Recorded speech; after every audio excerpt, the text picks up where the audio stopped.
Muy buenos días, les damos la más cordial bienvenida a la conferencia denominada Lucha por la Hegemonía Mundial, organizada por el Departamento de Ingeniería Comercial de nuestra Casa de Estudios. Esta actividad se enmarca en la celebración del mes de la ciencia, la tecnología, el conocimiento y la innovación que la universidad ha estado realizando durante el mes de octubre de una forma completamente online y con el propósito de acercar su quehacer científico y tecnológico a todo el país. A continuación, saludamos a las autoridades académicas, también a los profesores, estudiantes, funcionarios y a la comunidad externa presentes en esta transmisión. Anunciamos también que todas las preguntas referentes a la charla las pueden realizar a través del chat activado en la plataforma de Zoom o comentando a través de Facebook Live. Algunas de estas preguntas serán seleccionadas y contestadas en vivo por el profesor al final de su exposición. A continuación, damos paso a la conferencia de esta jornada, presentada por el profesor USM Cristian Raggio. El profesor Raggio es ingeniero civil y magíster en finanzas de la Universidad de Chile, además de magíster en humanidades y mención filosofía en la Universidad Adolfo Ibáñez, y magíster en Historia Militar y Pensamiento Estratégico de ACAHUE, Académica de Guerra del Ejército. Se ha desempeñado como consultor corporativo con 35 años de experiencia en temas de estrategia, gestión, procesos, negociación y teoría del conflicto en entornos complejos.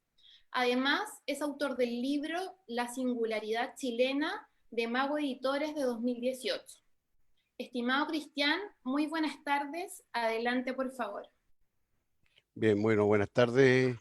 Voy a compartir pantalla. Le doy la más cordial bienvenida, particularmente a las autoridades de la universidad, a mis alumnos del MBA. Esta fue una conferencia que se dictó precisamente en el marco de los 20 años del MBA, hace un mes atrás.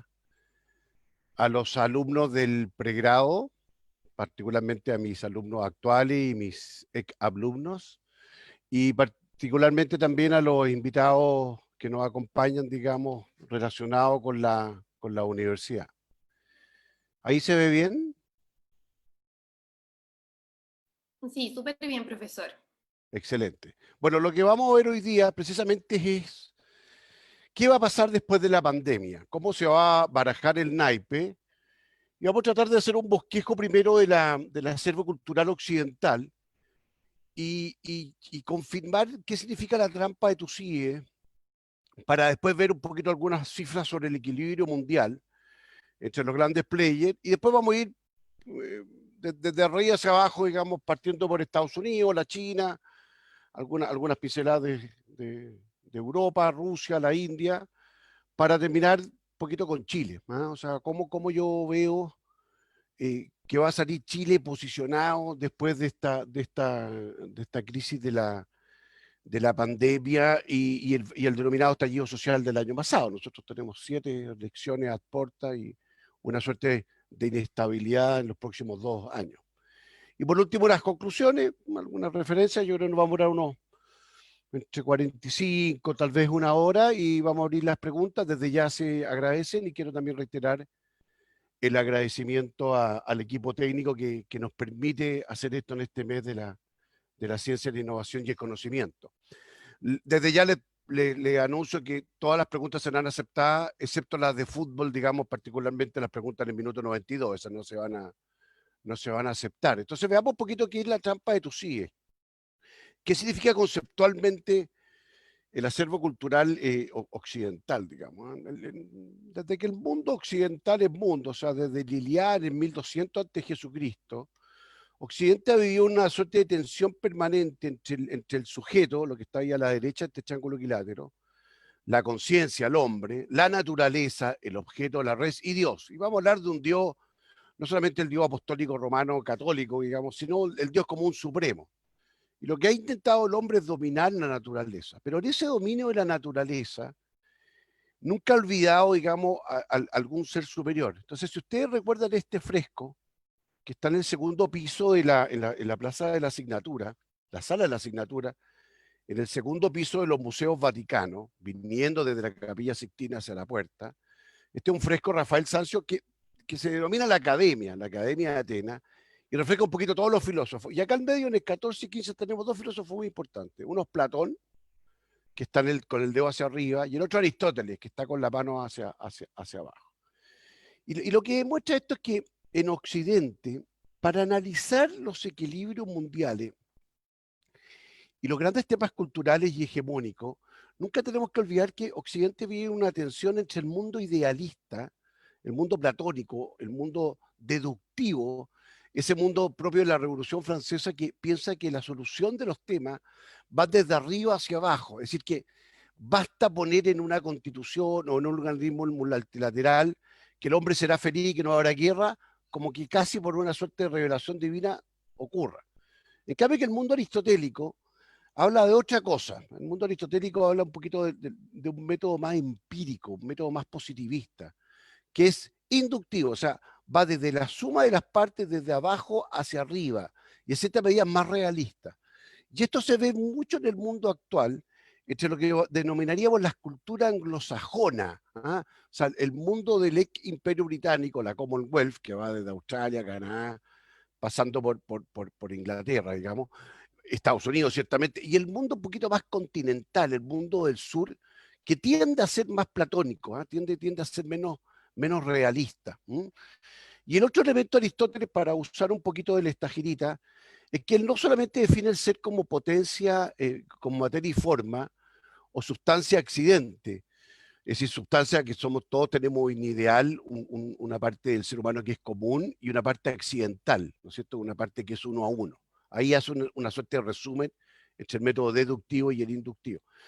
Pero Aristóteles nos plantea otro tema, que el ser también es potencia y acto. Es decir, yo estoy en acto en la medida que esté en potencia. Entonces, un país mediterráneo, como Bolivia o Suiza, cuesta que navegue bien y se mueva en los mares adecuadamente. ¿Okay? A pesar de que, como todas las cosas, hay contraejemplos.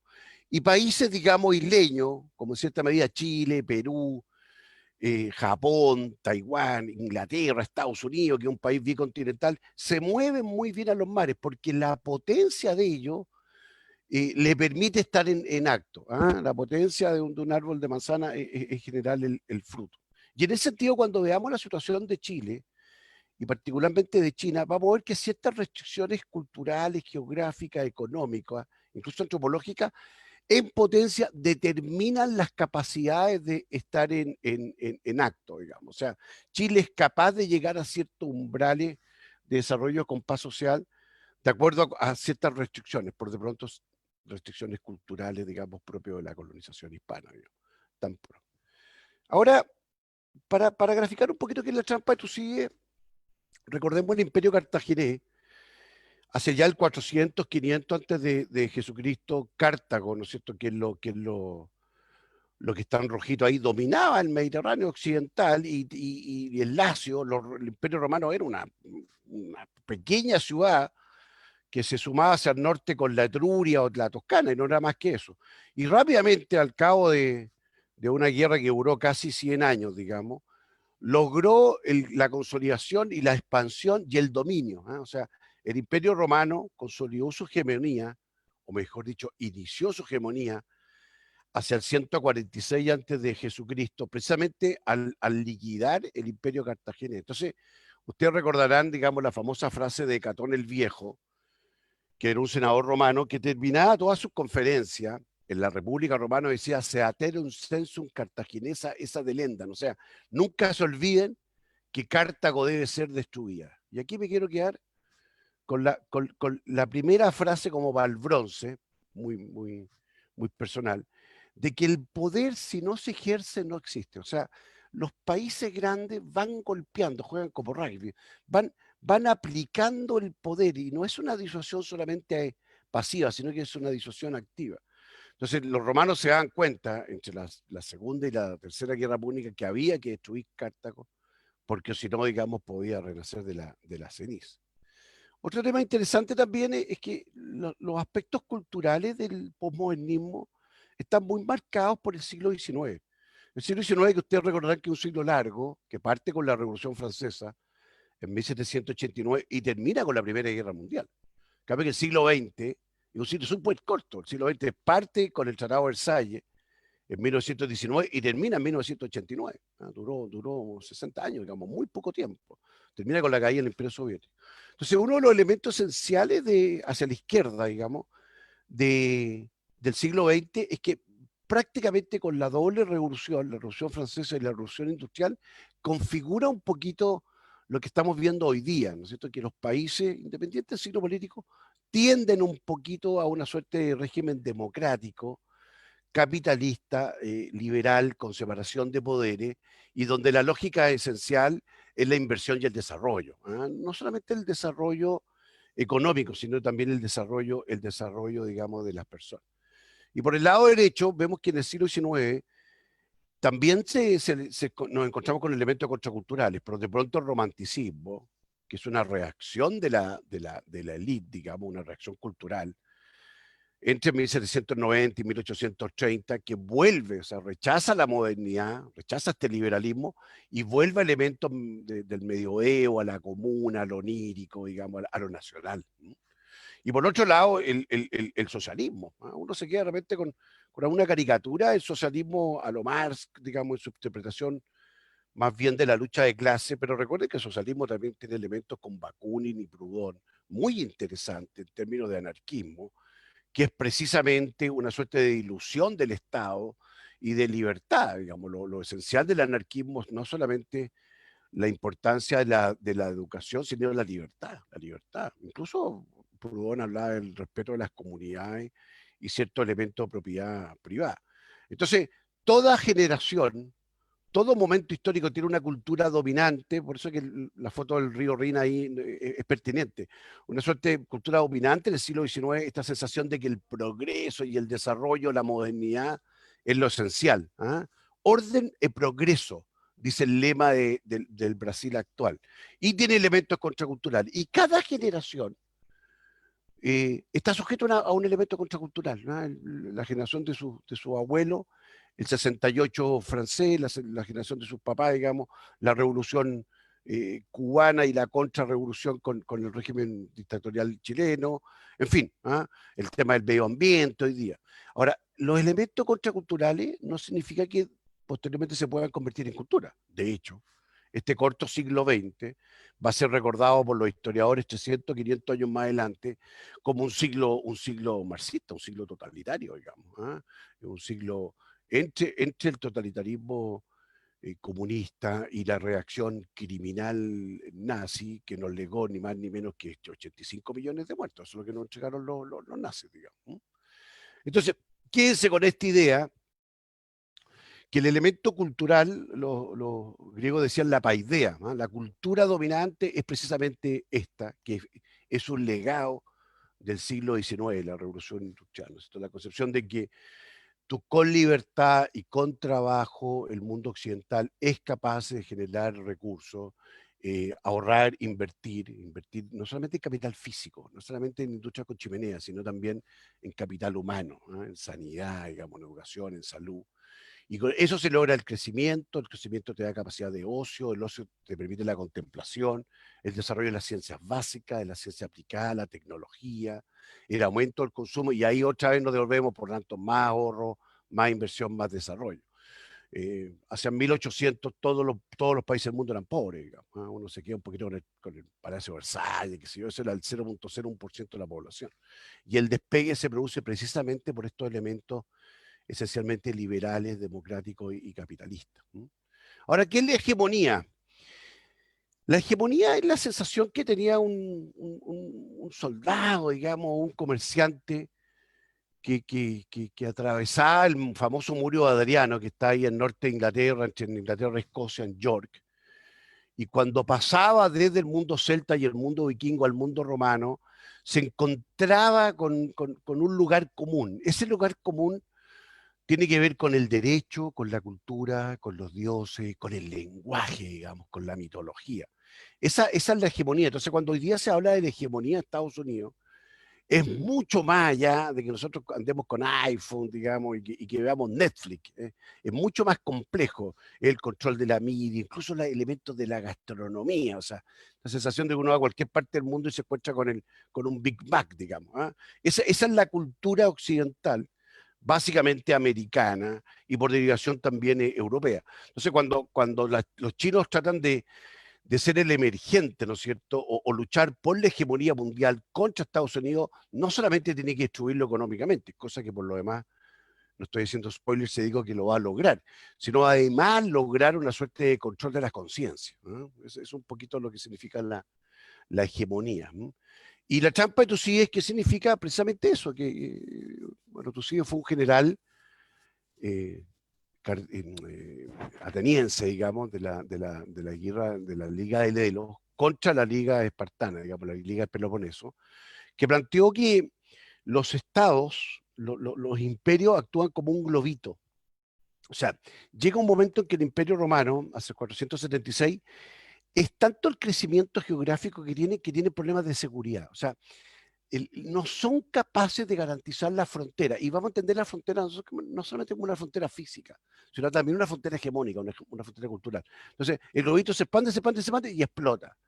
Entonces, hay un autor americano que dice que de los 24 caídas de los imperios, ahí incluimos los mongoles, digamos, en fin, el imperio aquemenia, los musulmanes, etcétera, todo, digamos, los árabes, eh, de esos 24, el 80% se produce esta explosión, pero a través de un conflicto armado. O sea, el emergente, la China, va a derrotar a Estados Unidos, según esta tesis, digamos, a través de una conflagración, digamos, de naturaleza tectónica mundial. Y los ejemplos son tremendos.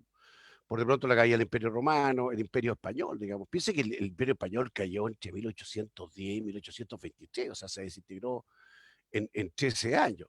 El imperio inglés, el imperio ruso cayó con una implosión interna hasta 1989 y después nos queda el imperio americano. Entonces es como esta regla inexorable que Estados Unidos y Occidente en algún momento va a caer. Ahora la pregunta es, ¿qué potencia tiene para defender esa caída y cuándo se va a producir? Entonces, veamos un poquito el equilibrio mundial. Un antecedente básico del equilibrio mundial es que con la caída del muro de Berlín y mucho antes ya, se demostró que el comunismo, digamos, como expresión de los socialismos reales, se basaba en régimen totalitario. Entonces, esta escala de acá demuestra qué significó. En la China todavía estamos contando los muertos, digamos, después de la masacre de Mao Zedong. Se habla de 82 millones. Cerca de nosotros, digamos, eh, los elementos de Sendero Luminoso maoísta mataron casi 40.000 personas en Perú, un poco la crisis en Colombia. Entonces, con la caída de los socialismos reales y este reguero de masacre, la gente tiende a un régimen liberal sin perjuicio de que ese régimen puede tener más o menos Estado, digamos, puede tener elementos socialistas democráticos sin ningún problema. Entonces, en ese sentido, un elemento cultural importante, el famoso Francis Fukuyama, que lo han pelado harto, pero tenía razón en varios puntos, digamos. Por de pronto, que la paidea dominante, la hegemonía dominante, tiene que ver un poquito con la economía libre de mercado, con un gobierno representativo, con la mantención de los derechos políticos y la separación de los poderes. Y de hecho, si uno ve, por ejemplo, los chinos, siendo un régimen totalitario, lo que ellos quieren es comercializar con el mundo. Y valga contradicción, Estados Unidos, que es como el niño símbolo de este sistema, quiere precisamente cerrarse, digamos. O sea, la posición de Trump es precisamente contra el libre mercado a nivel mundial. Entonces hay una suerte de contradicción, digamos, es como que el hegemónico está renegando de sus conceptos y el emergente está tendiendo a eso. Y Fukuyama se equivocó en un tema, que hablaba de una suerte de paz perpetua, y eso no ha ocurrido, ¿no? Lamentablemente, el hombre, como decía Hobbes, es el lobo del hombre, ¿no? Entonces el hombre como que tiende a la pelea permanente, esta lógica como neomalthusiana, donde nosotros como que si no estamos peleando estamos como incómodos, digamos, que es una brutalidad, ¿no? El siglo XX va a ser el siglo de las masacres, digamos, ¿no? Bueno, esto es un poquito la distribución de la libertad económica a nivel mundial en azul, y curiosamente la libertad económica y la democracia está relacionada también con el desarrollo, digamos, es casi condición sine qua non. Los países desarrollados en el mundo es como una anécdota. O sea, ser desarrollados son 40 países nomás, o sea, los países de la OCDE son 38 y cuesta entrar. Nosotros somos como ahí, estamos como Estamos como en la cola de la primera división y en los primeros puestos de la segunda división, digamos, pero no es fácil. Ahora, en el equilibrio mundial, yo te diría que Estados Unidos, que es un poquito la cifra que se maneja acá, maneja digamos, a nivel económico, después lo vamos a ver a nivel político y cultural, a nivel económico, la torta tiene del orden de los 90 trillones, ¿ah? 90 trillones, ¿ah? O 90.000 millones de dólares. 100.000 podríamos hacer una cifra así para 100 trillones. Y de esos 100 trillones, 20 los maneja Estados Unidos. Estados Unidos maneja el 23% de la economía mundial, el 4% de la población y el 7% del territorio. Y el que le sigue, curiosamente, no es China, el que le sigue es Europa. Europa maneja exactamente lo mismo, ¿ah? El mismo valor, 20 trillones, son 500 millones de habitantes. El problema de Europa es que son 27 países, 28 en realidad, y cuesta ponerlos de acuerdo. Estados Unidos tiene un régimen presidencialista muy fuerte, digamos. Y después viene China, China tiene un 14%, ahí las cifras son medio extrañas, pero entre 12 y 13 trillones, digamos. Pero a Estados Unidos hay que agregarle un montón de otros países que actúan como aliados, que lo vamos a ver en la lámina siguiente. Mala noticia, Latinoamérica está en la periferia. Latinoamérica es el 6% de la economía mundial, el 8% de la población, con 630 millones de habitantes. Y Chilito, ahí sí que es mala noticia, digamos, más allá que no ha ido mal con Colombia y Uruguay en el fútbol. Chilito está en la periferia de la periferia. O sea, Chilito es el 0,36% del mundo. Mire, es tan poco que yo, que además de ingeniero soy filósofo, lo planteo como el 4 por 1000, porque suena como menos, digamos. Y el 1,5% de la economía de Estados Unidos. O sea, Chile está realmente en la periferia. Por eso, ojo, esas tesis media idealista, digamos, platónica, que pensar que nosotros vamos a solucionar los temas. De repente es bueno mirar para el lado, digamos, o para arriba, para el norte, para ver qué soluciones tenemos. Ahora, en términos de países, esto es interesante. Estados Unidos el primero, China el segundo, pero Japón es el tercero. Japón es el tercero, la tercera economía del mundo, con 6 trillones, es un tercio de Estados Unidos. Alemania, que es como el papá de Europa, tiene 4 trillones, un 20% de Europa. Y después viene la India, Reino Unido, Francia, Italia, Brasil, que es como el grupo de los 2, 3 trillones. Y después, pucha, aparece recién México en el 1,3, digamos. ¿Ah? Entonces aquí es curioso porque el equilibrio mundial geopolítico se maneja en el Consejo de Seguridad de la Naciones Unidas y en el Comité Permanente. Y en el Comité Permanente del Consejo de Seguridad, que es donde se corta el bacalao, ahí solamente hay 5 países, digamos: Estados Unidos, China, Reino Unido, Francia y la Unión Soviética, que son los triunfadores de la Segunda Guerra Mundial. Y la Segunda Guerra Mundial terminó hace 75 años. Entonces, ese es el régimen policial que nos gobierna, digamos, a nivel mundial. Pero no está Alemania, no está Japón, no está la India, no está Brasil, digamos. Entonces ahí hay un desequilibrio. Los franceses hace tiempo que perdieron ese derecho. Bueno, ¿qué sabemos de la pandemia? Para ir un poquito marcando el punto, en realidad, mira, a pesar de todo lo que ha pasado, no sabemos mucho. ¿No? La OMS esta semana ya empezó a decir que la cuarentena no era buena, o sea, ya una locura. Pero sabemos alguna cosa interesante, y aquí es difícil, especialmente para la gente que ha tenido víctimas, pero en general es poco muerto. ¿No? En Chile mueren del orden de 120 millones de personas al año, y yo creo que vamos a terminar en los 15.000, 16.000, digamos, descontando los accidentes de tránsito. En puro accidente de tránsito mueren 8.000 al año. A nivel mundial, más o menos mueren 380 millones de personas. 380 millones de personas sobre 1.200 millones de habitantes que tiene el mundo. ¿Ah?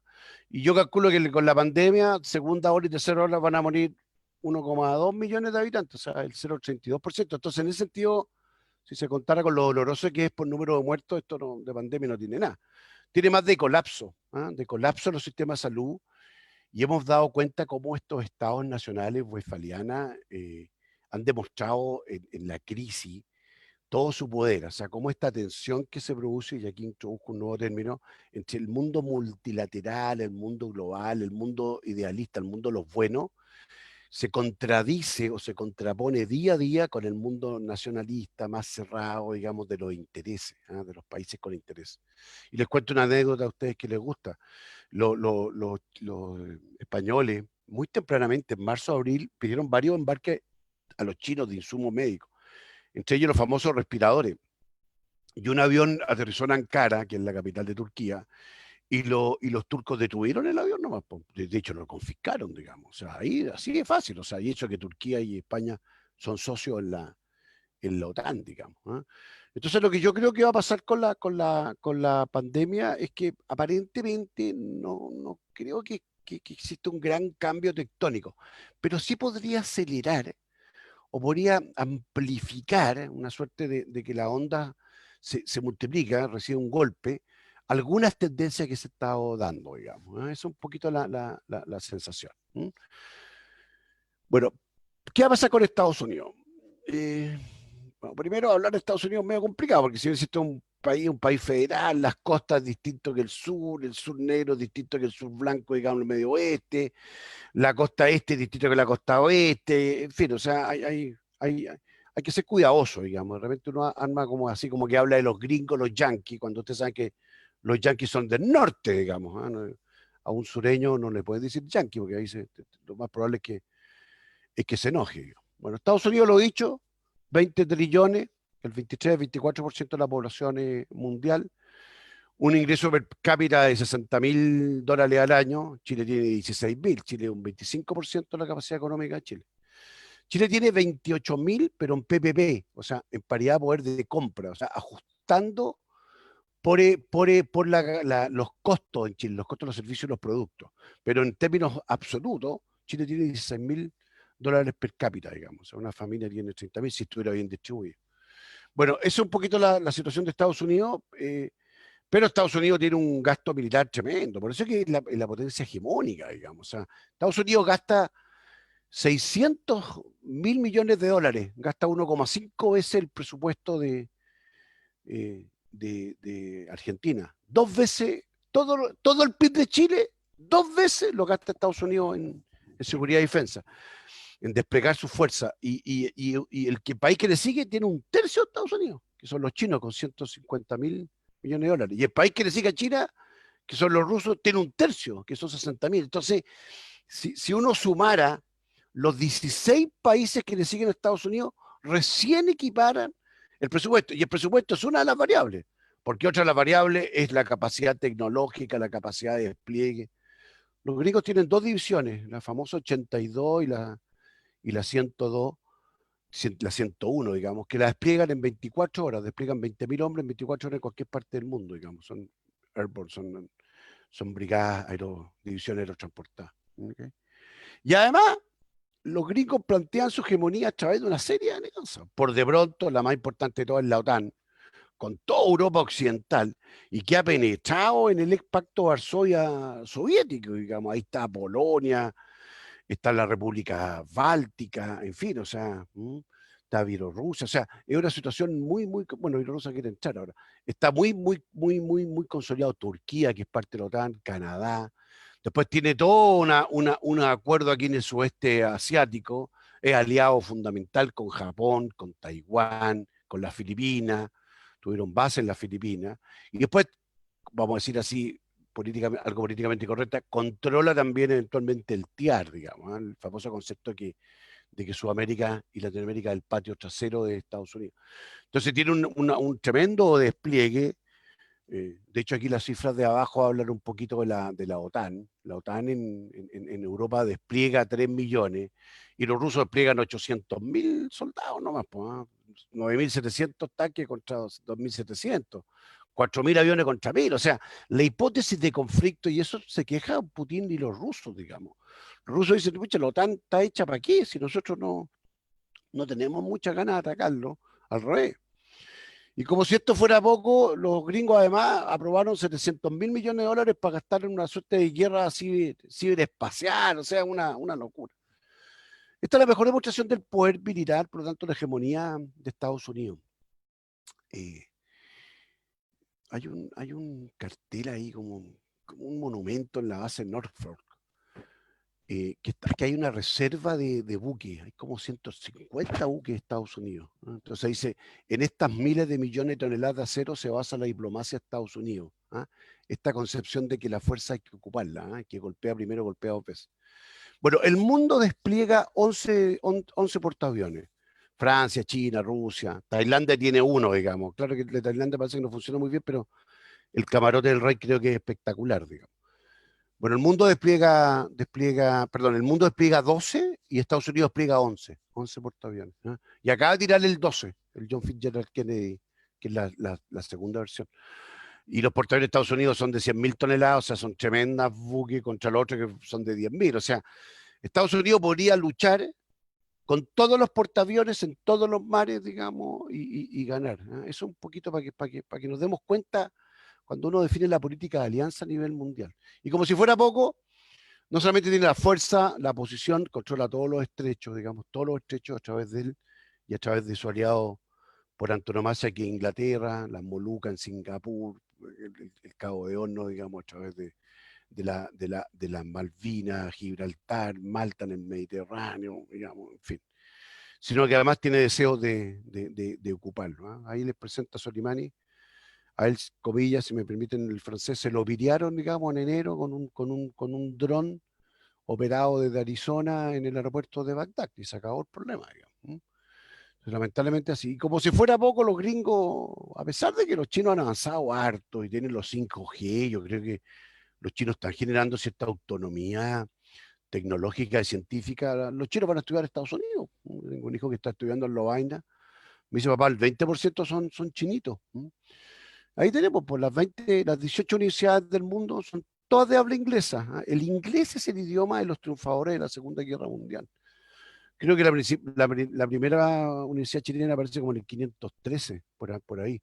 Entonces los gringos dominan el conocimiento. El Silicon Valley y Austin están en Estados Unidos, digamos. ¿Ah? La parte financiera del mundo se sigue manejando, la media, la publicidad, se sigue manejando en la farmacéutica, se sigue manejando en Nueva York y la costa este, y todo el mundo de Hollywood y la entretención se sigue manejando en Los Ángeles, digamos. Ahora, ¿qué es lo negativo de Estados Unidos? Muchas cosas negativas. Primero, han tenido un pésimo manejo. Yo creo que Mr. President, digamos, más allá de su buena intención, pues el señor Trump tiene muy mala prensa. De repente yo encuentro que es como incluso medio mal educado, digamos. Esta parte borrémosla para que no nos escuchen en la Embajada de Estados Unidos, digamos, aunque yo tengo la visa vigente. Y han tenido problemas con la violencia policíaca, ha tenido problemas. Estados Unidos está en su ciclo de irse saliendo del mundo. Se ha ido la OMS, por ejemplo, en Argentina los chinos pusieron una base aquí en Neuquén, en Agrio Bajo, ahí justo ahí frente a Temuco. La cesantía ha sido muy alta, a pesar de que se ha recuperado. Tiene un déficit comercial tremendo. Estados Unidos, digamos, le va muy mal con los chinos. Importan mucho más de lo que exporta. Y el déficit, Estados Unidos administra, o sea, paga la cuenta de este enorme poder militar a través de un déficit fiscal de 1,5 trillones de 1,5 veces su PIB. O sea, Estados Unidos vende 30 trillones. O sea, de lo que produce el mundo, el 30% lo debe Estados Unidos. ¿Ah? Entonces, yo creo que tiene muchos elementos negativos.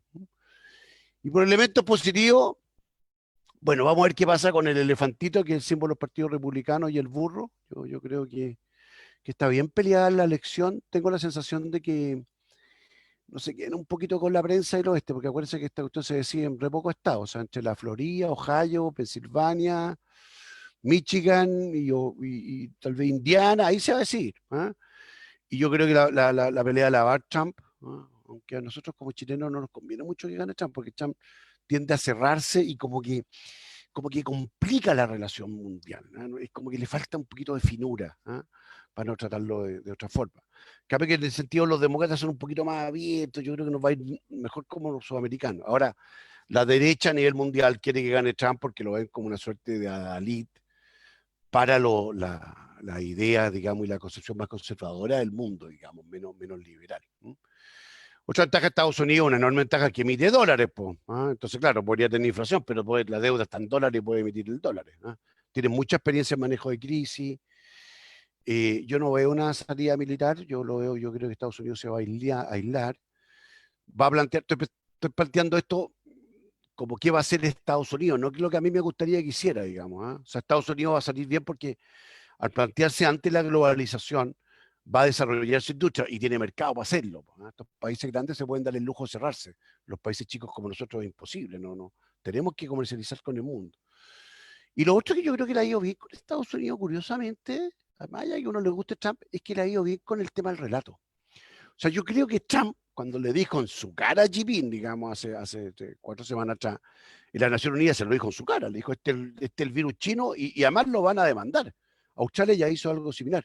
Le van a hacer pagar la cuenta a los chinos, digamos. Ahora Jinping ahí se cayó, ¿eh? Qué curioso, una diplomacia tan seria como la China se cayó porque Jinping no le pudo contestar porque tenía grabado por Zoom, digamos, el discurso, entonces no pudo reaccionar. Ahora yo tengo la sensación que en el corto plazo va a ganar Estados Unidos, va a salir fortalecido de esta, y más si ganan los demócratas, de esta pandemia, se va a ordenar, tiene mucha potencia para lograr, tiene mucha flexibilidad, tiene un sistema laboral muy flexible, tiene recursos, más allá de su deuda, y por lo tanto en el corto plazo va a salir fortalecido Estados Unidos con respecto a China, o sea, China va a perder en el corto plazo. Y en el largo plazo yo creo que Estados Unidos se va a desmoronar, digamos, o sea, tiene muchos síntomas de que se va a desmoronar. La pregunta es cuándo. La dejo abierta a ver si hasta el final de la conferencia la. Bueno, ¿qué pasa con China? Bueno, China tiene, ¿no es cierto?, del orden de 14.000 trillones, pero son 1.300 millones de habitantes, 9,5 millones de kilómetros. Hay solamente 3 países en el mundo que tienen más de 9 millones de kilómetros y más de 200 millones de habitantes. China, Estados Unidos y Brasil. Hay países más grandes, como los rusos, que tienen 17 millones, pero son 140 millones de habitantes nomás, o Canadá, digamos, pero Canadá es un poco menos de 70. Bueno, los chinos tienen varias cosas positivas, digamos. Bueno, lo primero es que tiene una democracia muy activa, tiene una lógica confuciana asociada al mérito, a la paciencia, tan contraria a este mundo anglosajón que es más violento, más de los rugby, digamos. ¿Ah? Ellos juegan Go y no ajedrez, ellos no buscan el jaque mate, buscan la conquista un poquito más territorial. Pero tiene muchos problemas. Muchos problemas. La China está peleado con todo. Fíjate que está peleado con Taiwán, con Filipinas, con Vietnam. Aquí ellos agarraron ahí las Paracel, unos islotes, los rellenaron, hicieron unas bases y después tiraron un compás de 200 millas y dijeron que todo este mar del sur de China era chino. Entonces está peleado con todo, digamos. ¿Ah? Tiene problemas con Japón, digamos, se pelea con Sudáfrica. Tiene problemas aquí. Los Inuris, aquí, estos son pueblos turcos musulmanes, tiene problemas en la Indochina, tiene una represión tremenda en Nepal. Entonces, los chinos tienen problemas de seguridad, están como un país continental, están como con un collar protegido, digamos, tiene problemas con este. Ahora tiene cosas positivas, sí, también tiene muchas cosas positivas, pero están con problemas de seguridad. Y Estados Unidos, concretamente Occidente, le ha hecho una escalada, o sea, se da cuenta que a los chinos hay que golpearles, hay que como tocarle la oreja. Me dieron preso a la gerente de finanzas. Yo creo que hay manos americanas y los servicios de seguridad occidentales en toda la revuelta en Hong Kong. En fin, o sea, los gringos están presionando, no, le quitaron TikTok, o sea, la lucha es permanente, la lucha es granular, digamos, y es tremenda. ¿Ah? Le quitaron las visas a los miembros del Partido Comunista, o sea, estamos en una guerra fría que se puede calentar en cualquier momento de Occidente, concretamente Estados Unidos, contra los chinos. El déficit comercial es del orden de los 400.000 millones de dólares. Los gringos le venden, Estados Unidos le vende a China 120.000 millones de dólares y le compra 500 y tantos mil millones de dólares. El déficit son 430.000 millones de dólares. El PIB de Argentina. Esa es la diferencia a favor de los chinos. Ahora, curiosamente, ese déficit de los chinos, esos dólares que genera China, se devuelven a Estados Unidos, porque como Estados Unidos no se financia, el aparato de seguridad y fiscal es tan caro, emite deuda y esa deuda la compran los chinos, es curioso. ¿Ah? Entonces, los gringos se pelean con los chinos por el tema de déficit comercial, pero le van a pedir por favor que le compren la deuda. ¿Qué es lo negativo de China? Varias cosas. Primero, pésimo manejo, pésimo manejo. O sea, lo segundo, que entre comillas negativo, que va a bajar su crecimiento, claro que del 6% al 2,5%, va a tener que bajar su superávit comercial, precisamente porque Estados Unidos y Occidente se va a cerrar, va a perder muchas empresas a favor de la India, de Vietnam, y va a tener que ser cuidadoso con su diplomacia, está peleado con muchos países, tiene 150.000 millones de dólares metidos en en Venezuela y Irán. Por eso que no puede soltar a Venezuela y tiene que apoyarlo, digamos, no por fines políticos, porque tiene 150.000 millones de dólares puestos ahí. Tiene problemas en el mar de China, en fin, o sea, tiene muchas cosas. Y lo otro es que no lo olvidemos nunca, que más allá que nosotros hacemos negocio con los chinos es una dictadura totalitaria, digamos. Son 7 personas que manejan el país y un emperador, digamos, que además se puede reelegir hasta la eternidad, entonces es muy complicado. Los miembros del comité permanente de Politburo son 220 y el Congreso que se junta cada 5 años son 2.500, esos cortan el bacalao. El Partido Comunista tiene 96 millones de miembros. Entonces, eso es lo que va a pasar en términos de China. Ahora, aquí hay cosas positivas, no todo negativo. Por el lado del activo, bueno, primero que donde sale Estados Unidos, en la OMS, en fin, inmediatamente entra China. O sea, el poder es líquido. Si sale una potencia, entra la otra. Tiene esta cohesión política que yo les decía, hay una suerte de emperador y su corte que funciona. Ha avanzado mucho en tecnología y los europeos están conscientes de que van a tener que irse por el 5G de los chinos, que es mucho más barato y está mejor desarrollado. Ahí Occidente quedó tarde. Está en una lucha entre el yuan, digamos, su moneda y los dólares, y tiene la ruta de la seda. La ruta de la seda es tremendo esfuerzo, son 70.000 millones de dólares para integrar Europa. Países como Italia y España hacen cola para entrar a la ruta de la seda, digamos. Entonces yo creo que en el corto plazo va a perder el relato, el virus chino, digamos. Pero en el largo plazo yo creo que vamos a tener que aprender mandarín junto con el inglés. Yo creo que a los chinos les va a ir bien, digamos. La pregunta es cuándo va a caer Estados Unidos. Otra vez la dejamos abierta. ¿Qué pasa con Europa? Bueno, yo creo que Europa va a tener varios problemas, digamos. Primero, tiene mucho problema de cohesión política, está muy separado. Por de pronto el norte rico con el sur pobre.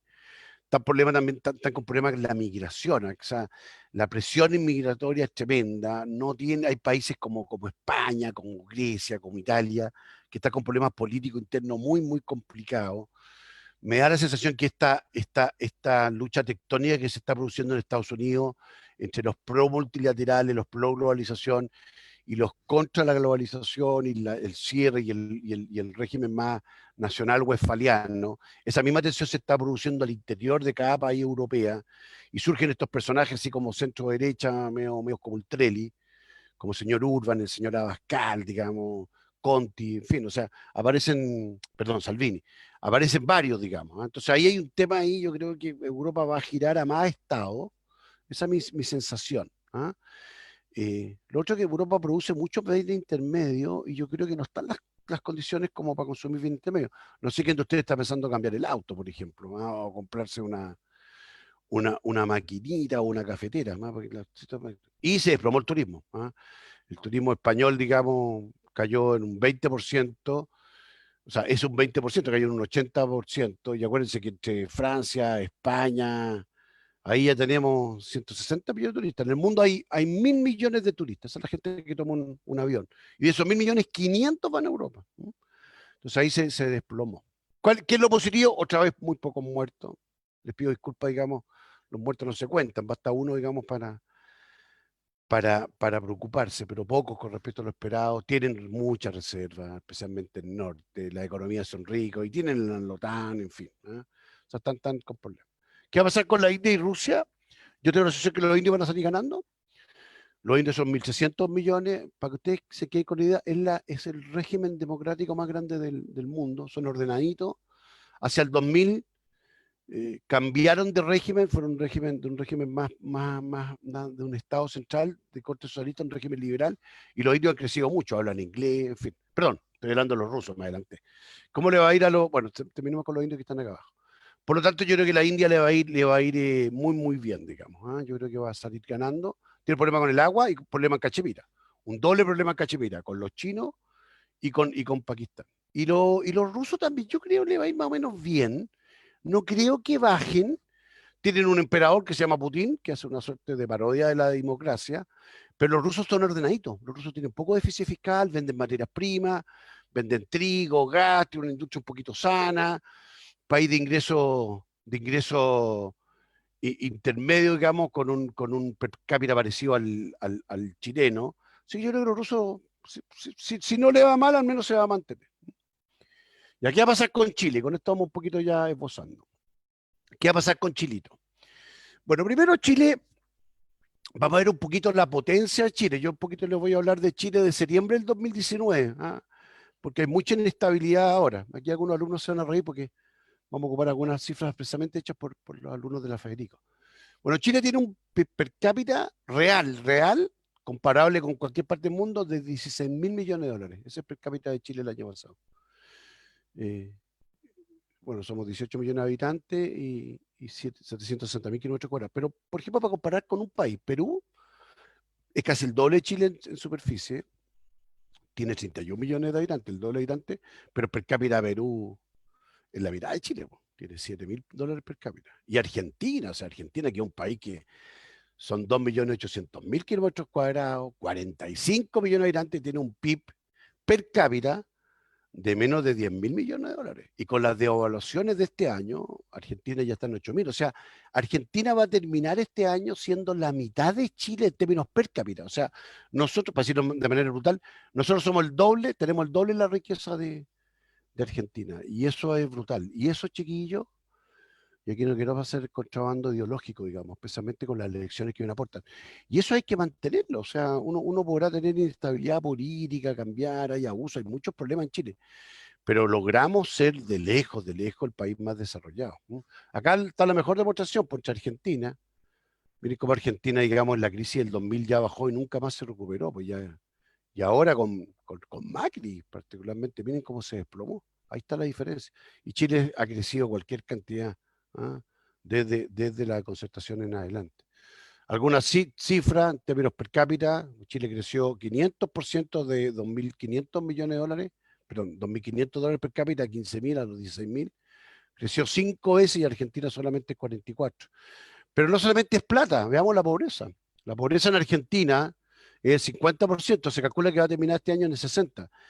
Y Chile redujo la pobreza a menos de un dígito, digamos, ¿ah? En Chile prácticamente hay muy poca miseria, por ejemplo, del 1%. A pesar de que uno ve campamentos, qué sé yo, Chile logró luchar contra la pobreza, ¿ah? Esto es un dato interesante que le gusta a mis alumnos. Este es por qué Chile logró eso. Bueno, porque Chile no exporta materias primas. Voy a repetirlo hasta el cansancio. Chile no exporta materias primas. O sea, la materia prima es la soja, por ejemplo. Vale 350 la tonelada. El petróleo, 370. El trigo vale 240. Esas son materias primas, po. Son productos primarios. Nosotros exportamos arándanos, cobre. El cobre vale 6.000 dólares la tonelada, po. O sea, el cobre vale 20 veces más que el trigo. Nosotros exportamos 6 millones de toneladas de cobre. Argentina exporta 100 millones de toneladas de trigo. 100, perdón, trigo, grano y maíz. O sea, soja y maíz. 100 millones de granos. Exporta mucho más, pero a un valor agregado pésimo. El salmón vale 11.000 dólares per cápita. Uno pierde la proporción, pero el salmón es equivalente a un auto. O sea, un auto como un Kia 4, digamos, o un Kia un poquito más elegante, vale 16.000 dólares puesto en Busan, en Corea. Eso es 11.000 dólares por tonelada. Los autos pesan un poquito más de una tonelada. Entonces, Chile exporta, digamos, lo equivalente a autos, exporta alimentos sofisticados. Eso un poquito, quédense con esa lógica. Chile no exporta el alimento, no exporta el grano, no exporta proteína, exporta delicatessen, ¿eh? La mejor demostración es este ejemplo con la lavadora. Una lavadora vale 300.000 pesos, una Samsung en Chile, y si uno le saca la impuesto y el flete, esta lavadora cuesta del orden de 3,6 dólares el kilo, 3.600 dólares la tonelada de lavadora. O sea, vale lo equivalente, digamos, menos que un arándano, ¿ah? La mitad del cobre, ¿ah? Un tercio del salmón. O sea, si el gerente de finanzas de la Samsung en Seúl ve una lavadora y ve una caja de 70 kilos de salmón, va a preferir salmón, no solamente con más rico, porque además a la señora no le va a gustar que le regalen la lavadora porque los tiempos han cambiado, digamos. Entonces, para que ustedes se den cuenta que Chile no exporta materias primas, la mejor demostración es que el desarrollo y la industrialización se mide por el consumo de acero y el consumo de electricidad. Y Chile consume 4.000 kilowatt hora per cápita. Y los argentinos, que eso sí que tienen industria, pues tienen industria metalmecánica, de parte, fabrican autos, fabrican hasta aviones, solamente 2.700 kilowatt hora per cápita. Entonces, nosotros tenemos 1,6 veces la capacidad industrial de Argentina. Y eso que no es que en Chile ocupemos más el microondas o los secadores de pelo, Es otra cosa, porque las chiquillas chilenas son más estupendas, digamos. Los porcentajes posgrado, una empresa como Codelco, por ejemplo, casi el 40% de su capa profesional tiene posgrado. La bolsa Chile vale 300.000 millones de dólares. Vale lo mismo que el PIB. La bolsa argentina, que debería ser 3 veces la chilena, o sea, 1 trillón, vale 100.000 millones de dólares. O sea, la bolsa argentina vale 1/3 de la chilena. Y una sola empresa que es Mercado Libre vale 45.000 dólares. Entonces, olvídense, o sea, tenemos una capacidad de hacer negocios tremendo. El turismo lo mismo. Argentina recibe 6.500.000 turistas. Hicieron una fiesta cuando pasaron los 6 millones. Brasil, con 220 millones de habitantes, recibe 6.700.000 turistas. Y Chilito, ahora ha bajado un poco, digamos, ha bajado el 2019 por la pandemia, pero Chile llegó a recibir 6.400 millones. O sea, Chile tiene tanto turismo, y acuérdense que el turismo es pura industria sin chimenea, industria que prácticamente no contamina. Y cada turista deja mucha plata, digamos. Entonces nos ha ido muy, muy, muy, muy, muy bien. Estos otros datos que no alcanzo a mirarlo, pero algunos datos así anecdóticos, digamos. Primero, la migración. Nosotros hemos recibido 1.300.000 personas. Enhorabuena. Yo creo que en un mundo global tenemos que ser consecuentes y para nosotros es un honor, digamos, tener visitas extranjeras. Chile además es un país que tiene una tasa de poblamiento muy baja, digamos, de densidad muy baja y excelente. Lo único nomás que hay que ser cuidadoso en las condiciones en las cuales entran y los niveles de calificación. Esto de importar gente, digamos, que no tenga muy buena formación, no tiene mucho sentido, excepto por motivos políticos o humanitarios. Para que ustedes se ubiquen, Alemania recibió 800.000 refugiados en el 2017 por la crisis de Siria y casi cae el gobierno. Nosotros hemos recibido 1.300.000, digamos, y Chile no es los 90 millones de alemanes, no tiene la capacidad económica. Y un montón de otros indicadores. Por ejemplo, no sé si ustedes saben que Chile, la altura del chileno, el chileno es más alto, perdón, vive más. El chileno vive 80 años y los gringos viven 77, digamos. Entonces eso demuestra que lo hemos hecho muy bien, que en términos de sanidad, por ejemplo, lo hemos hecho muy bien. Las cifras macro, en el día a día, claro, tenemos problemas. En los índices de libertad económica también. Estamos en la primera división, un 76, que ahorita Estados Unidos, más que Alemania, más que Suecia, más que Japón, digamos. O sea, tenemos capacidad de aprender, tenemos potencia. Vamos viendo algunas conclusiones. Bueno, la primera, el mundo, muchachos, desde la paz de Westfalia, desde 1648, el término de la guerra de religión, está marcada por el conflicto. Lamentablemente es una pena, y nosotros que llevamos casi 160 años de paz, digamos, nos cuesta mirar esto, digamos, pero es así. El mundo tiene conflicto permanentemente. Hoy día la Nación Unida tiene casi 14 despliegues, digamos, en zonas conflictivas. Hay un problema religioso no resuelto que tiene que ver con la migración. Uno de los temas más serios en el mundo es que Europa no habla de una nueva ola de migración musulmana, sino una suerte de sustitución cultural. Ellos están extremadamente complicados porque los niveles de integración en esta hegemonía, que acuérdense que era el lenguaje, la religión, la cultura y la economía, es muy, muy complicado. Entonces la famosa guerra de las civilizaciones podría venir, la situación de Irán, por ejemplo, llama la atención, digamos. Es un tema. ¿Qué es lo que va a pasar, digamos? ¿Qué lo va a pasar en el largo plazo? Cuando digo largo plazo, es la generación de ustedes, para los más jóvenes. O sea, de acá a 15, 20, 30 años más o 50 años más. Bueno, definitivamente Estados Unidos tiene tasas de crecimiento económico y va perdiendo hegemonía. Y la China va para arriba, eso es un dato. O sea, la trampa de Tuskegee se va a cumplir y en algún momento los chinos van a pegar el zarpazo, digamos. Europa está en este tema. Yo creo que Europa va a girar hacia la derecha en las próximas elecciones. Tiene un problema de la unidad. La globalización a rato nos abruma, eso sí, pucha, nos impone condiciones, el famoso TPP, que a mucha gente no le gusta. Y en ese sentido, el ser humano, en una lógica más idealista, y aquí vuelvo un poquito a Platón, tiene elementos románticos. O sea, cuando ustedes van, por ejemplo, viajan o se meten a Netflix o ven el celular y las redes sociales, eso es propio de la globalización. Cuando comen sushi, por ejemplo, en vez de la rica cazuela, eso es propio elemento de la globalización. Pero el hombre tiende a la comunidad, tiende a la tribu, ¿ah? Al grupo pastoral, al de la bicicleta, a la pichanga fútbol, al básquet, al estar presente en estas conferencias. Eso es la tribu. Y la tribu, que tiene elementos románticos, al partido político, por ejemplo, tiene un poquito que ver con eso. Es como una protección del hombre hacia la globalización que a rato un poquito nos tensiona, nos agobia. ¿Eh?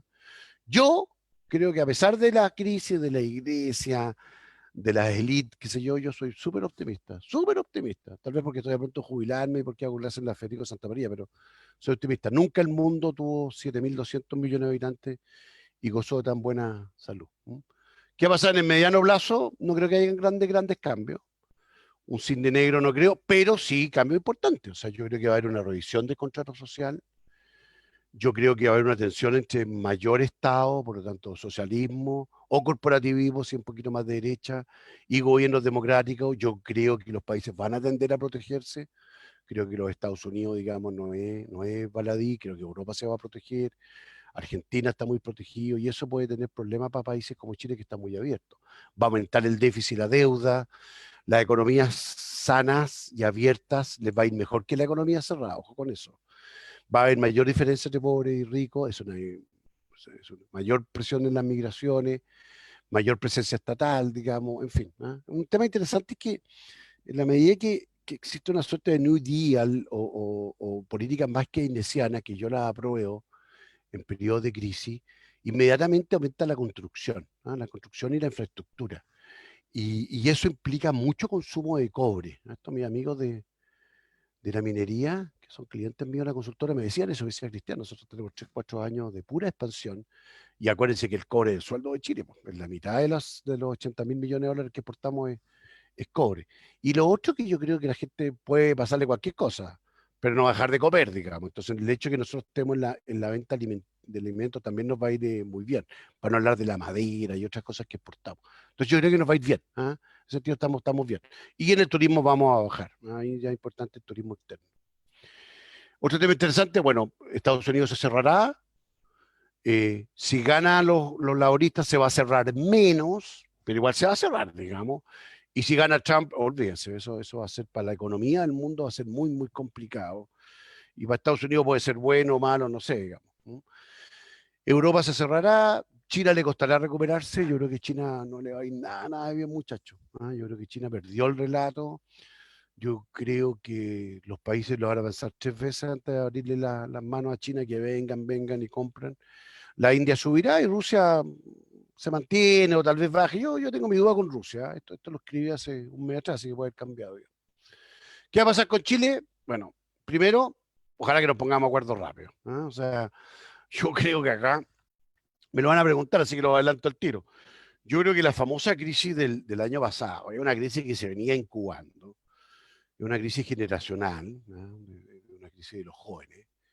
Los jóvenes no tienen miedo al cambio, y es una crisis de la élite, digamos. Y la élite no solamente la élite política, muchachos, es la élite de la gente que tiene conocimiento, de ustedes que están estudiando en la universidad, es una fuerte crisis de la élite empresarial, digamos, que no supo leer lo que está pasando, de los abusos, de la élite intelectual, de la media, de la cultura, o sea, una crisis bastante grande. Y en ese contexto, yo creo que un debate constitucional nos podría hacer bien, digamos, ¿ah? Podría ser interesante, en la medida que controlemos la violencia. O sea, si pensamos que la solución va por el lado de la violencia, vamos a terminar mal, digamos. Un foquismo guerrillero en la Araucanía podría ser una locura, no solamente para efecto económico, porque hieren el elemento esencial de que Chile es un Estado unitario. Entonces hay que tener cuidado. No sé si Chile está preparado para un régimen parlamentario. Me parece que la lógica portaliana, un Estado fuerte, de un presidente fuerte, podría ser interesante.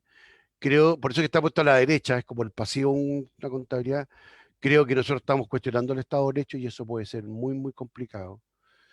Y no se olviden nunca de que yo creo que tenemos una economía todavía muy sana, muy abierta, nadie está cuestionando el régimen exportador, excepto ahí por un extremo, pero muy, muy a la izquierda, la propiedad privada, digamos, el deseo de emprender, de invertir. Yo creo que la construcción va a salir rápido, tenemos buenos indicadores y yo estoy súper optimista. O sea, yo creo que con respecto al barrio, no tenemos tiempo para hablar de Argentina, Brasil, Perú, pero olvídense el desastre. O sea, Argentina, digamos, Perú, olvídense, ¿no? Brasil apenas, Brasil ha salido un poquito mejor, pero han estado muy golpeados. Entonces yo creo que como con respecto al barrio no va a ir bien.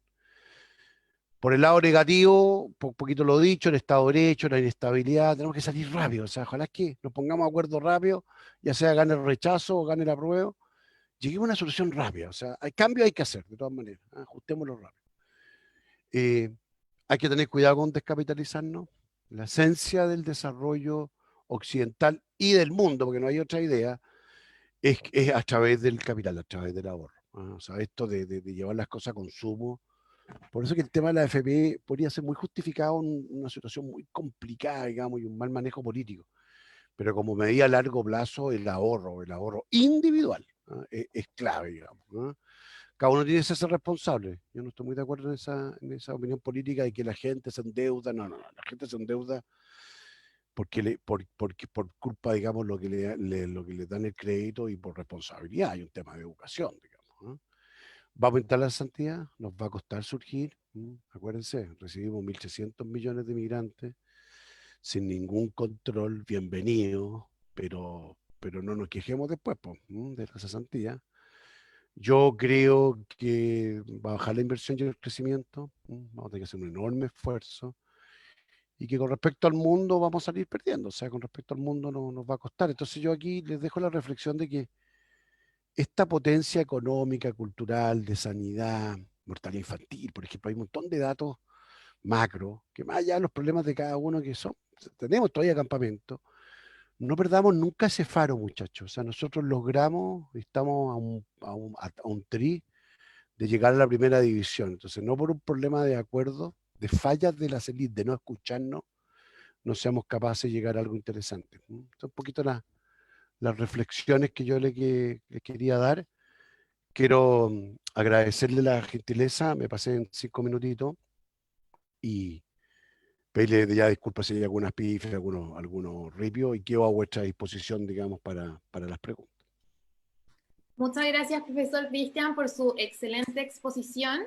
Vamos ahora a dar paso a las preguntas. Les recordamos a la audiencia que está habilitada la opción en el Zoom, los que están conectados a través del Zoom, y también a través del Facebook Live que está transmitiendo la Universidad Santa María y paralelamente el Departamento de Ingeniería Comercial.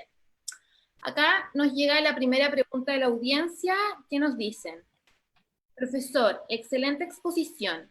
Le quería preguntar qué opina de la concentración en las exportaciones a China. No, es bastante malo. Nosotros exportamos 25.000 millones de dólares a los chinos. Esto es una brutalidad. O sea, de todo lo que exporta Chile, un 30% va a los chinos. Para que ustedes se ubiquen, ¿se acuerdan que nosotros somos el 1,5% de Estados Unidos? Bueno, Estados Unidos exporta 120.000 millones de dólares. O sea, Chilito exporta un 20% de lo que exporta Estados Unidos. Y nos vamos a comparar la Ford, la General Motors, las licencias, los celulares iPhone. O sea, eso es lo que exporta Estados Unidos. Nosotros exportamos un tercio a Estados Unidos, siendo menos del 2% de su economía. Entonces, muy malo, tenemos que diversificar. Ahora la pregunta es, si nosotros tenemos este modelo que ha demostrado que es bueno y que no exportamos materias primas, acuérdense que eso, si se quedan con eso nomás, yo ahí me voy por pagador esta conferencia, que exportamos de la joya a la joya. No podemos tampoco renegar de 1.300 millones de habitantes que comen arándanos, pues si el arándano que comen para el año nuevo chino en el verano nuestro es todo chileno. Nosotros mandamos, no sé, 44 buques con arándanos. Entonces, en ese sentido yo concuerdo, yo creo que tenemos que diversificar, darle incluso más valor agregado que ya el dicho, que ya es mucho, pero además tratar de abrir. Ahora, ¿qué nos va quedando? Mucho, po. Nos va quedando Indonesia. Indonesia tiene 250 millones de habitantes y el país musulmán más grande del mundo. Nos va quedando la India casi no le vendemos nada. En Rusia le vendemos muy poco. Entonces, claro, yo 100% de acuerdo y se agradece la pregunta. Tenemos que diversificarnos. Estamos como demasiado regalones con los chinos. Tenemos que abrir. Buena pregunta. Profesor, por acá nos preguntan, ¿cuál es su visión y oportunidades que tiene nuestro país con Brasil? ¿Lo considera dentro de la TAM o mercado regional? Pucha, Brasil es un continente. Yo trabajé durante casi 10 años en Brasil y en realidad es un continente. O sea, Brasil en la sexta potencia del mundo, 220 millones de habitantes, y yo creo que tenemos mucho espacio con Brasil. El problema es que Brasil, que nos queremos tanto, porque no tenemos frontera, por eso que nos queremos tanto, nosotros nos queremos con Ecuador y con Brasil porque no tenemos frontera común. Tiene una economía muy cerrada. Po. Brasil le cuesta comprar productos semielaborados y además compite con nosotros, compite en alimentos. Piensen que el Valle de San Francisco en Brasil, que parte un poquito cerca de Salvador, en el estado de Bahía y termina en Minas Gerais, ese Valle de San Francisco que es así, no va así, no es como el Amazonas, sino que va de norte a sur. Ese Valle de San Francisco tiene 850 kilómetros de largo y casi 200 kilómetros de ancho, lo voy a decir de manera brutal. El Valle de San Francisco es equivalente al Valle Central de Chile que parte en la Concagua o que parte, no sé, en Paine y termina en Puerto Montt. O sea, todo eso es un solo valle brasileño. Entonces, yo creo que tenemos que tendernos asociarnos. Creo que con este régimen más liberal tenemos mucho más espacio, pero Brasil, acuérdense que es una economía más cerrada y no la podemos dejar de lado. Igual es un socio importante para nosotros, le importamos muchas cosas de Brasil, pero podemos exportar mucho más. Lo mismo pasa con Argentina. Si Argentina se ordenara un poquitito, pucha, nos podría comprar cualquier cantidad. ¿Ah? Nosotros somos deficitarios con Argentina. Le compramos a los argentinos más de lo que nosotros le vendemos, porque no tienen dólares. Muchas gracias, profesor, por su respuesta. Y Jorge Aravena nos hace como un tipo de reflexión y finalmente nos consulta. Él dice, más allá de cualquier postura ideológica, en la lógica de conflictos internos asimétricos, ¿cómo puede manejarse la problemática interna para plantear una salida que nos retorne al orden social, que permita continuar el camino de desarrollo? ¿Cuál es la importancia del liderazgo? ¿Y cómo impacta la batalla en el campo de las redes sociales? Ah, qué interesante la pregunta. Bueno, yo la otra vez en el envié y no la quise contestar porque estaba con mi jefe, pero ahora como estamos en confianza, digamos, y tenemos alumnos de bregado, yo la voy a contestar. Yo creo que, miren, estamos hablando del equilibrio mundial y de la hegemonía. De la esencia de los países grandes, independiente del signo político, o sea, los rusos, los chinos, Indonesia, la India, Francia, Italia, Brasil, es el uso de la fuerza. O sea, el Estado no puede renunciar al uso violento de la fuerza para controlar el orden público. ¿Ok? ¿Por qué? Porque es legal. Y porque se ha llegado a la conclusión, no es mi opinión, es lo que pasa en el mundo, es una realidad aristotélica, de que a veces el uso de la fuerza quirúrgica no es proporcionado de manera racional, digamos, inmediatamente acata esta concepción de Hobbes, ¿no es cierto?, de que el hombre es el lobo del hombre. Si nosotros no tuviéramos un control coercitivo, prácticamente nos andaríamos matando. ¿No? O sea, de hecho, andaríamos a más de 120 kilómetros por hora en el auto. Por lo tanto, eso es importante. Ahora, para ocupar la fuerza tiene que ser legítima.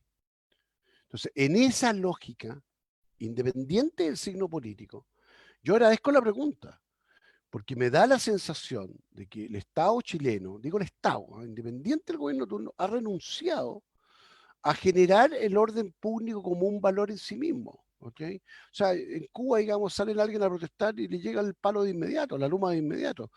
Ahí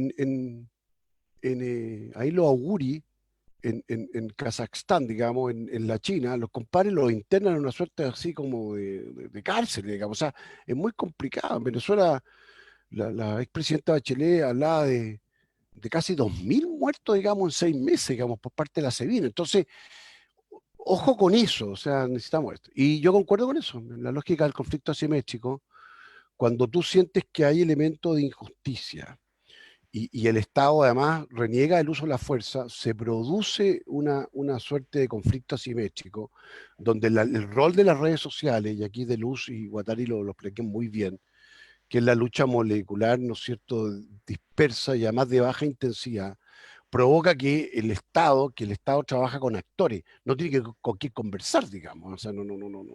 Entonces la famosa primera línea está demasiado dispersa, pero ahí está la responsabilidad de la élite, la responsabilidad de los políticos para controlar. Ahora, dicho esto, yo voy a decir dos reflexiones, y la voy a decir así para que apaguen la grabadora.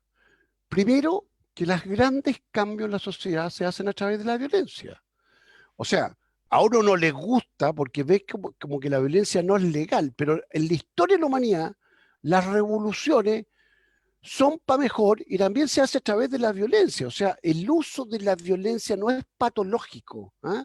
Es ilegal. Y al ser ilegal, al ser ilegal, el que ocupa la violencia entra a la ley del más fuerte y en la ley del más fuerte no sabemos cómo nos va a ir, digamos.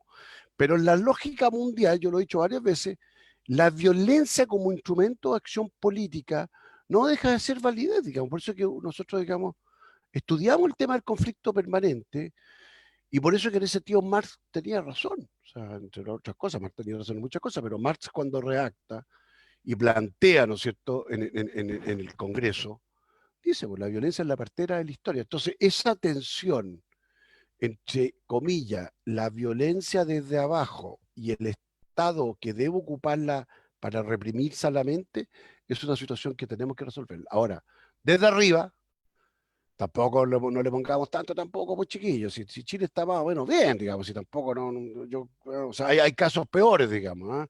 Y yo creo que vamos a salir, yo soy súper optimista, chiquillos. Vayan a votar, voten en conciencia, vean un poco cómo les va a ir. Así que yo agradezco la pregunta porque nos permite reflexionar en esta tensión. ¿Ah? No hay una respuesta como inequívoca. Admite ciertas lecturas. Profesor, y nos vamos en honor al tiempo con la última pregunta que nos hace a través del Facebook Live Sebastián Muñoz. Él le pregunta, ¿qué industrias se podrían potenciar en Chile en los próximos años? ¿Sería necesario cerrar importaciones temporalmente para favorecer su desarrollo y luego volver a abrir? Qué buena pregunta. Ya, en lo último no.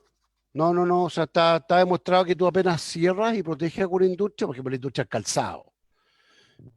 Inmediatamente genera ineficiencia. O sea, la gracia de producir calzado en Chile, o olla, o Fensa, o Madensa, o no sé, caja automática. Nosotros no producimos auto, pero producimos caja de cambio, por ejemplo.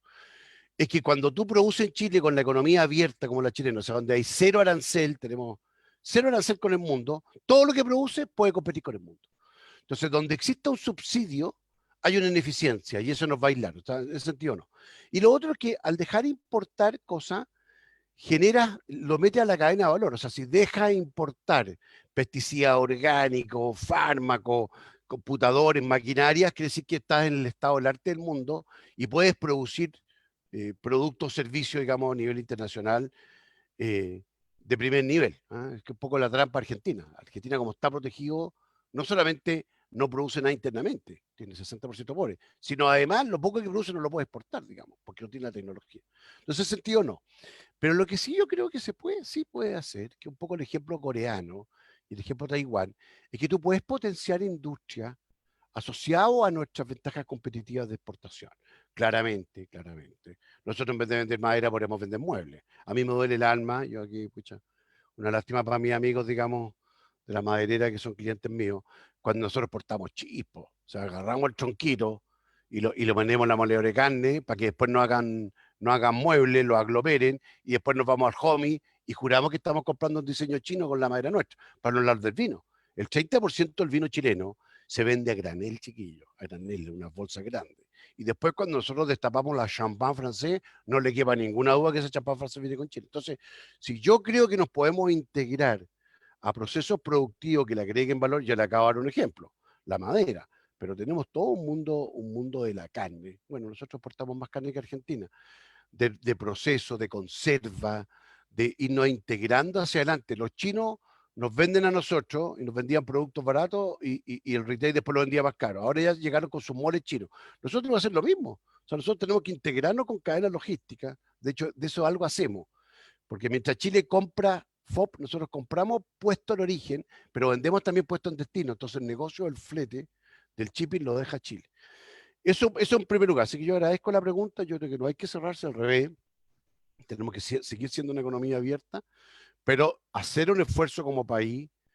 Y hay plata, si hay plata para hacerlo. O sea, en vez de vender el cobre concentrado, claramente hay que venderlo en cato. Ahora, ojo con eso. Todas estas compañías que van elaborando requieren una cuestión que se llama economía de escala, y ustedes como ingenieros lo saben. O sea, estamos en el S+1 en la curva de costo medio y costo marginales. O sea, requerimos un tamaño grande. O sea, los productores de autos mínimo tienen que producir 1 millón de autos. Entonces, entrar a ese negocio, necesitáis no 2.000 millones de dólares, que es lo que te cuesta expandir una minería, necesitáis 50.000 millones de dólares, que además todo esto se hace con robots.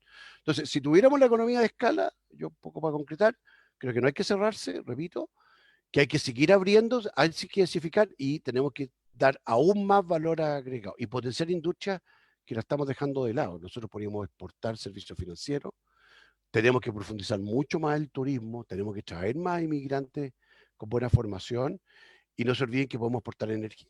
Si en el norte, digamos, hemos demostrado, y eso se le debe a la presidenta Bachelet, hemos demostrado que fuimos capaces, digamos, de irnos a energías no renovables. Muy buena pregunta. Muchas gracias, profesor, por todas las respuestas que nos ha entregado. Brevemente, algo de literatura que nos pueda compartir para las personas que están interesadas sobre las temáticas que usted ha abordado en esta conferencia. Sí, sí, sí, hay varios libros. A mí me gusta La diplomacia de Kissinger. Más allá que Kissinger es republicano y los republicanos están a la baja en Estados Unidos, si alguien quiere entender un poco cómo se configura el equilibrio geopolítico mundial, la democracia. Y cualquier libro de Neil Ferguson también es muy, muy bueno. La guerra de las civilizaciones, la caída del imperio, el imperio británico, etcétera, etcétera. Hay un autor español también que se llama Pedro Baños, que es coronel de ejército, que a mí me gusta mucho, ¿ah? Porque es más bien de una mirada más socialista, me encanta. Y Pedro Baños tiene un libro que se llama Cómo nos dominan los países. Eso como literatura introductoria les puede servir. Y a mis alumnos del MBA, bueno, toman un electivo que yo hago precisamente donde revisamos estos temas. Acuérdense que la universidad está abierta al mundo y el liderazgo en la universidad es su capacidad de espíritu crítico. Por eso que yo quiero volver a reiterarte, Victoria, agradecerte la oportunidad que me da de conversar con los alumnos. Muchas gracias, profesor. Le agradecemos su excelente disposición, la excelente charla. Vamos a cerrar, ¿cierto? Agradeciéndole a nombre del Departamento de Ingeniería Comercial, del cual usted es profesor, y a cada uno de los que participaron en esta actividad. Les recordamos que mañana jueves 15 a las 12 horas realizaremos la conferencia Innovación, Desafíos y Oportunidades en la Industria del Fútbol Mundial, presentada por el profesor Aaron Goldsman y como invitado internacional a Jan Alesi, que es director del World Football Summit. Pueden revisar en usm.cl para chequear más información sobre las charlas que hay de diversas temáticas que se desarrollarán durante este mes de octubre. Muchas gracias por su audiencia, muchas gracias, profesor. Nos encontramos en una próxima actividad. Chao, hasta luego.